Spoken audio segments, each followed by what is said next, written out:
Hello. It's been a little bit since I last uploaded a video. New record! Now I've mostly been doing schoolwork, but I did buy the new Switch 2. Now I would have done this review a lot earlier, but once again schoolwork got in the way. And 2, I just wanted to wait for a few more games to come out. I was originally going to do this review right before DK Bonanza launched, but then it launched and I 100%ed it. And there were also some games that might have missed the mark, like Drag X Drive. Why is this $20? And then you have games like the Mario Galaxy 1+2 bundle, which was, it was fine. But I'm getting a little off track. Here's my thoughts on the Switch 2. Now let's start out with the console. The Switch 2 is a gaming console. They should write that on the box or something. I keep buying these thinking they're toasters. And they've basically decided to release a revamped version of the Switch, with some modern upgrades like 120Hz and 4K support, along with new features like Game Chat and GameCube on Nintendo Switch Online. And to me, GameCube games are a huge hit. There's a lot of good stuff on GameCube, enough to only have 3 games at launch. I thought they'd be dropping these on a monthly basis, but as of recording, it's December 4th, and the last game they released was Luigi's Mansion on Halloween. But it's nice to have Luigi's Mansion on a more modern console. It's nice to have a good version of Luigi's Mansion on a modern console. But it looks like for the time being, we're just gonna be drip-fed games every now and then. Gives you time to think and wonder about what the next game could be. Oh man, what a classic. Hopefully they re-release this before the Rapture.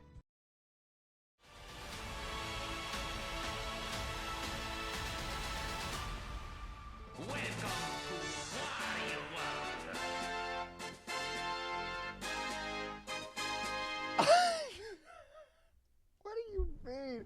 What do you mean available now? What?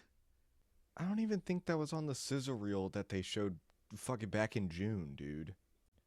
Like, it's just so weird. Like, I thought it'd be something off of that sizzle reel that we got in June, like Mario Sunshine or the fucking Pokemon games, but I fucking guess it's Wario World. Now, besides that, all of this cool stuff had to come at a price. What the hell? I thought it'd be free! Does my loyalty mean nothing to you, Nintendo? Oh wait, this is a Dreamcast. Well, it definitely means something to them, as almost every Switch 1 game is compatible, giving you a huge library of great games to choose from. Some of them even getting updates to support higher resolutions like Mario Odyssey and Splatoon 3. Some games added even more stuff, like Breath of the Wild and Tears of the Kingdom having not only 60 FPS and 1440p, but a crummy mobile app gimmick. Zelda Notes is part of the Switch Online app, and has Zelda talking to you about various landmarks that you come across.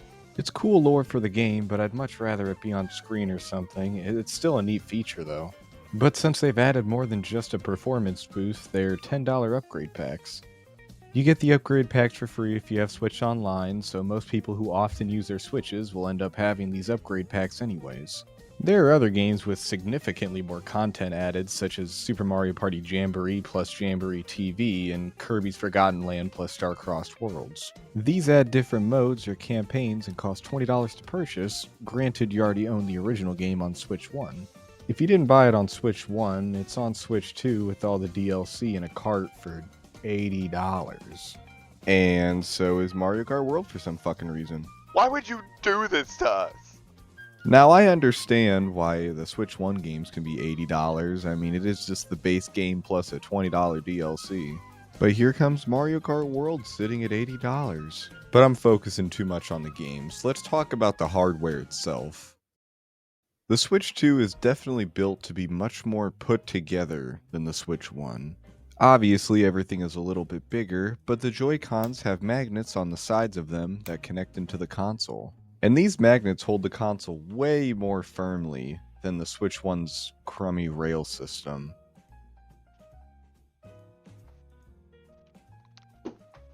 Oh no.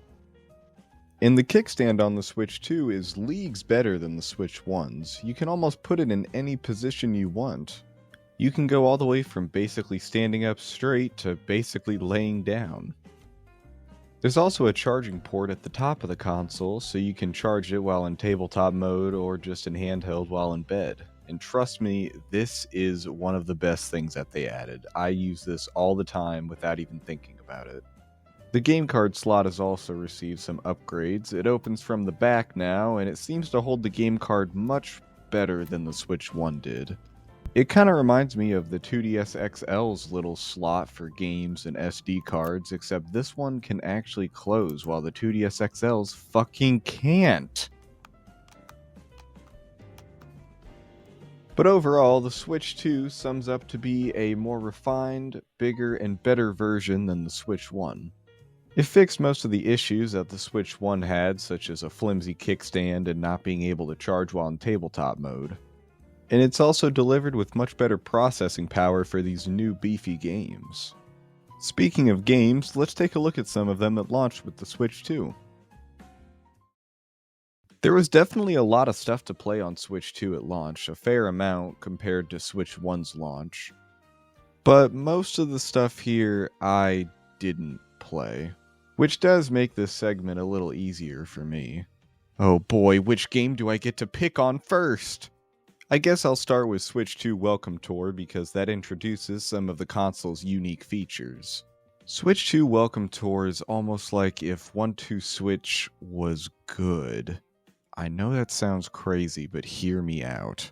Welcome Tour has you walking on parts of the Switch 2 itself and playing minigames that focus on the unique capabilities of the console. And compared to something like 1-2 Switch's minigames, a lot of these are actually really good. Their focus on the unique capabilities of the controller and the console itself make each minigame much more memorable. From using the Joy-Con as a mouse and dodging falling spikes, to using the tablet's kickstand to match an angle on screen, to shooting targets with the mouse, to using the feeling of the vibration on the Joy-Cons to guess what letter is behind the box. So many of these are super cool and not only stay in your head, but have challenges to beat as well. And these can actually get pretty challenging as well, like surviving almost a full minute with the falling spikes, or using the mouse to navigate a maze in a few seconds. There are also quizzes scattered around the map offering insight on how they designed the Switch 2 and the problems they fixed compared to the Switch 1. I think it's very intriguing to see the amount of transparency they've decided to show, as I don't believe any of their other consoles had an entire app dedicated to its creation with minigames to help people understand these improvements and upgrades. Your main goal of this game is to get every stamp on the map, and each and every part of the Switch 2 has a dedicated stamp. Towards the end, you even get to do some cool stuff like going inside the tablet and controllers and seeing the insides. This is cool because it allows us to see the insides of the console without having to tear it apart. Well, I guess it hasn't stopped most people. And all of this is great. My only gripe is that it's $10. And it's not even a physical game, so I can't even go out and buy it just to yell at it. Shame on you! But besides the price, there's really nothing holding this back from being a great starting game to understand your Switch 2 a little better.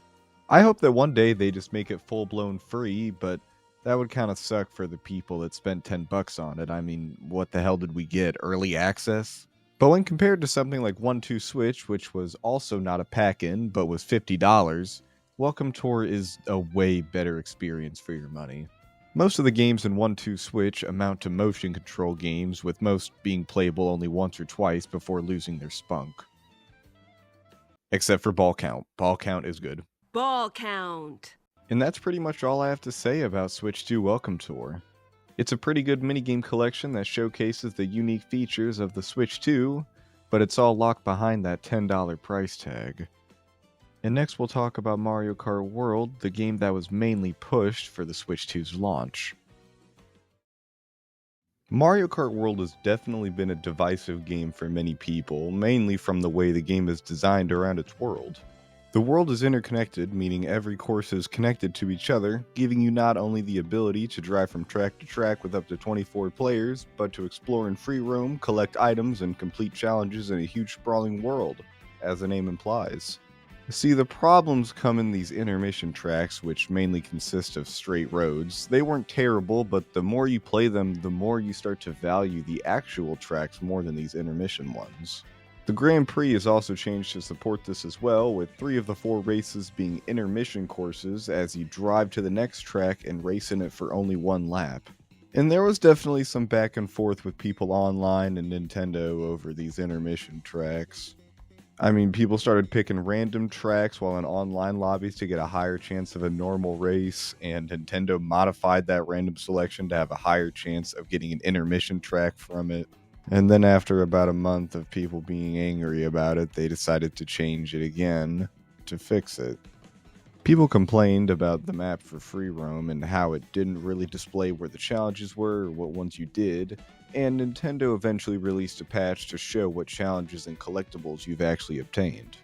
And just a few days ago, Nintendo released patch 1.4, which, among many random bug fixes and custom items, altered the intermission courses to actually make them more interesting. Now, I haven't played it too much yet, but from what I've seen, the intermission tracks have much more going on, with alternate pathways and new obstacles that you definitely wouldn't expect before.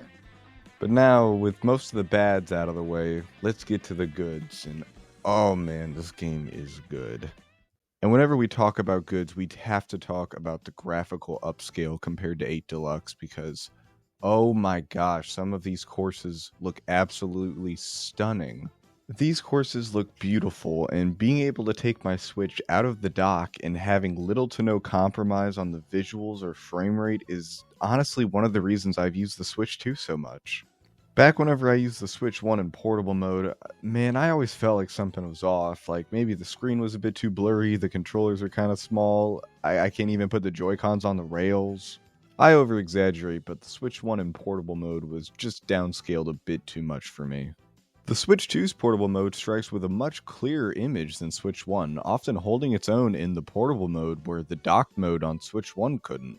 Things like Mario and Rabbids being 60 FPS on Switch 2 and the Warriors game's performance would probably be good examples of this.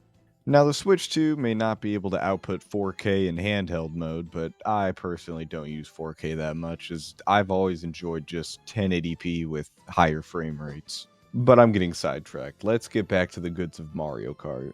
There's a new mode called Knockout Tour where you'll go on a long stretch of different tracks from one part of the world to another. There are checkpoints along the race, and with each checkpoint passed, the bottom 4 players are eliminated. I personally thought this mode was really fun, just having a new type of race to play was intriguing enough. And not only do the courses look nice, but the art style looks incredible too. All the characters really pop out and look leagues better than how they looked even in Mario Kart 8. I'm sorry, Donkey Kong, for what they did to you in that game.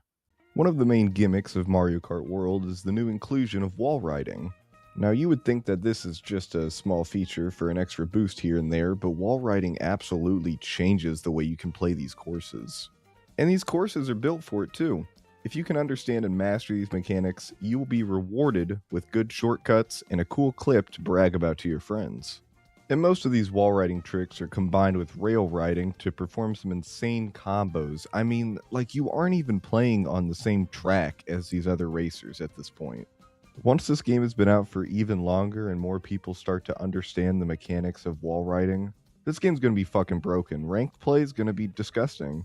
And there's tons of playable characters, including NPC characters like Goombas or Chargin' Chucks or the fucking cow. And everyone besides the NPC characters get tons of costumes to wear and they all look great. Now I just gotta go select my character real quick. Okay, one more bad. Why does the character select screen look like this? Why do all the characters even have separate slots on the roster? Why did Mario Kart 8 have a way to sort costumes, but World doesn't? It could have even worked like Smash Bros, just clicking the shoulder buttons to swap costumes on the fly. The triggers don't even do anything on the screen anyways. We don't fucking joke about this shit, buddy. And while I'm here, what the hell happened to the battle mode? How did we go back to the way things were on Mario Kart 8 on Wii U? These are literally just courses from the game on a time limit. You literally could have just brought the modes from 8 Deluxe over and it'd be way better. The only modes you could play here are Balloon Battle and Coin Runners. 8 only had Balloon Battle, we're getting better here. But let me wind down real quick and tell you about my favorite part of the game. The music in this game is absolutely phenomenal. They basically took almost every memorable track in the Mario series as a whole and remixed them with the Mario Kart style of music, giving all of these tracks a new light, and it really made me sit back and remember that there's a lot of good Mario music. This game is basically an experimental music album by Nintendo with a kart racing game inside of it. There are hundreds of tracks, and you should definitely give some of them a listen. All of the background music for this video, besides the intro, have been from Mario Kart World. The free roam in this game is mesmerizing while having these songs play. And with the 1.4 update, I can finally see what track is playing, which is great and should have been there 6 months ago when the game came out, but it's nice that it's here now. However, even with all of this incredible stuff, the main bit of criticism I've seen regarding this game is its $80 price tag, and at the current moment, I think that price is just a bit too high. The only way I could see it becoming worth the $80 would be if they added some sort of free DLC to the game, maybe a new island with like some Donkey Kong characters, costumes, and tracks. Maybe like a new item to mix things up. They haven't used the big banana peel in a while. But in conclusion, Mario Kart World is an interesting change from the Mario Kart formula, and I'm personally okay with it. Hopefully with some sort of free DLC, we can see this game actually becoming worth the price it was set at. So what is my final jurisdiction on the Switch 2? Well, I think it's an upgrade that's been well worth the wait for Switch 1 users. For others, it's a gateway into some of Nintendo's finest games, looking sharper than ever, along with an albeit slow but growing library of classic games for Nintendo Switch Online. And in the last few months, we've seen games like Donkey Kong Bonanza and Kirby Air Riders, which are both incredible, but talking about those might make this review a little bit too long. Maybe in another video, I guess I'll add that to the backlog too. But with a steady release of quality games from Nintendo, I believe with time, the Switch 2 will continue to prove itself on being a great portable system and console alike. At $450, the price may be a little steep, but in my eyes, the quality of the hardware and games will make up for that extra cash you'll spend. If you have a Switch 2, have you been enjoying it too? What games have you been playing on it? Let me know down in the comments. And with that, I hope you guys have a good rest of your day, and if you're watching this whenever it comes out, have a Merry Christmas.